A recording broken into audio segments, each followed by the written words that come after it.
Hello, I'm Lynn Samita, and in June of 2018, I was invited to present a keynote at the William Glasser International Conference. This conference is held every 2 years, and it's a very exciting time for faculty and folks interested in Dr. William Glasser's work to come together and learn together. The theme of the conference this year was taking charge of your mind and how that affects wellness and effectiveness.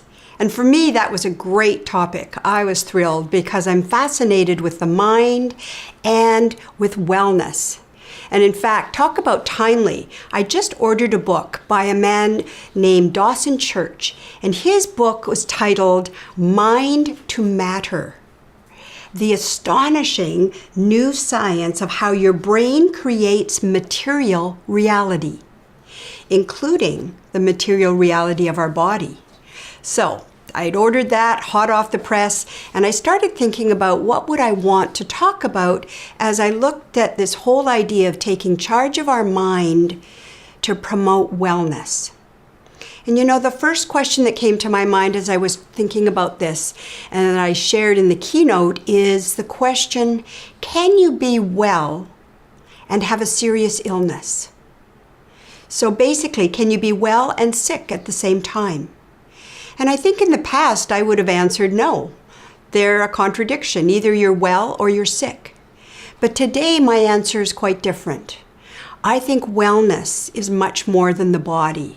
And so if you answered yes in your mind, yes, you could be well and have a serious health issue, then you're on board with the real look at what is wellness.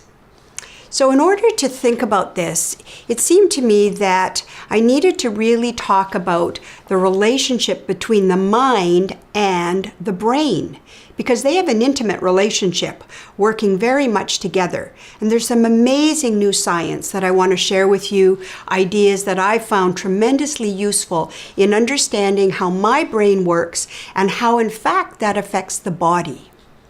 So today what I'm going to do, because at the conference there was a lot of great feedback from people on the keynote and questions, and that's what prompted me to do this series and look a little deeper into each of the areas that I talked about. So there's three main areas that I'm going to focus on. And the first is how we think. How do we use our brain? And does that have an impact on how healthy, well, vibrant we are? The second area is what we think. And the third is who's doing the thinking. So I'll be breaking these videos into three sections, three parts on those three areas. How we think, what we think, and who's doing the thinking. So let's get into the brain. Now, I grew up thinking the brain was one thing, clearly in my head. And yet today, we know that the brain has evolved. And my first introduction to this of really how the brain has evolved over thousands of years was from a man named Joseph Chilton Pearce. And his book is called The Biology of Transcendence. It's a wonderful book where he lays out in really easy kind of everyday language the development of the brain. And so it starts, of course, with the brain stem. And that part of the brain we often think of as the reptilian brain, the fight, the flight, the freeze, even the feed, and the whole procreation. So some of you know those as the 5 F's, and that's a fun way to remember it. But that brain stem really is in charge of our autonomic nervous system. And it really doesn't do a lot of thinking. It's what keeps us out of the traffic and jumping back and, instantly ready to respond to a threat.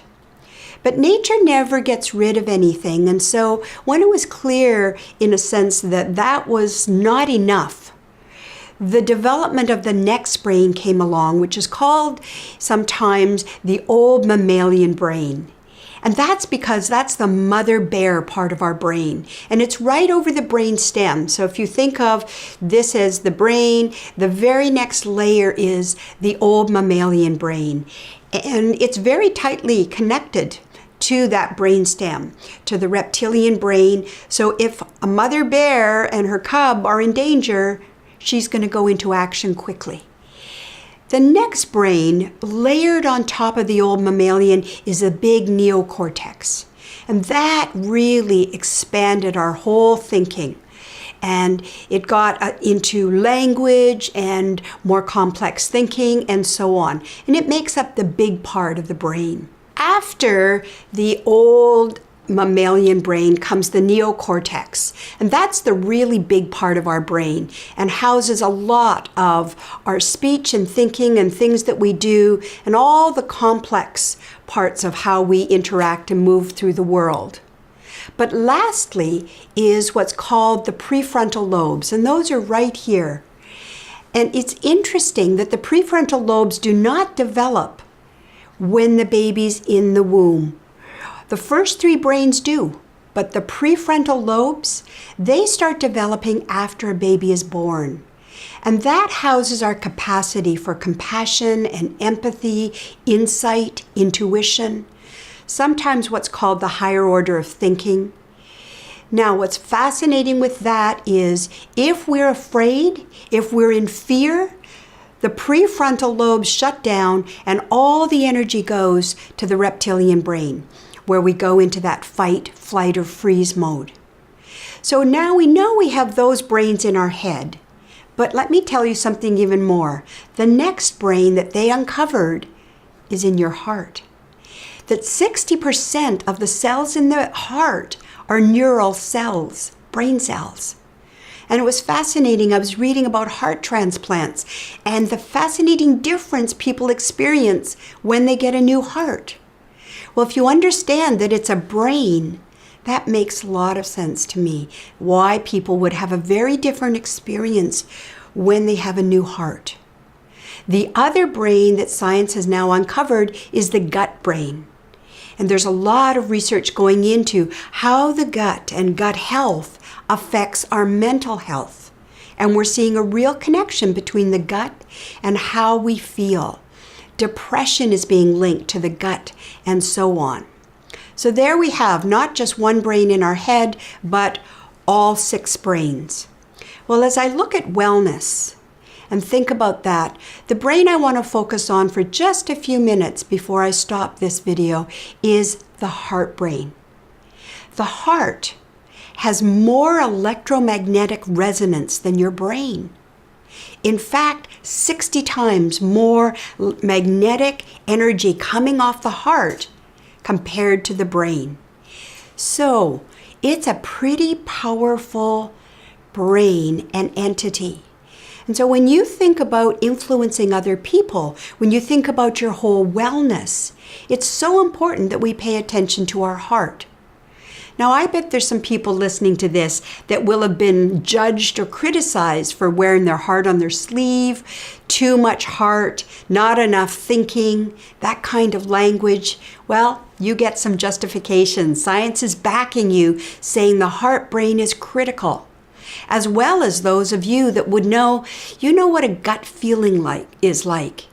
And so if you paid attention to that gut nudge, the feeling, that intuition, you were using your gut brain, an extremely important one. So the understanding that we have many brains in our body, and in fact, they're probably all linked in a wonderful network, which we're just really beginning to understand.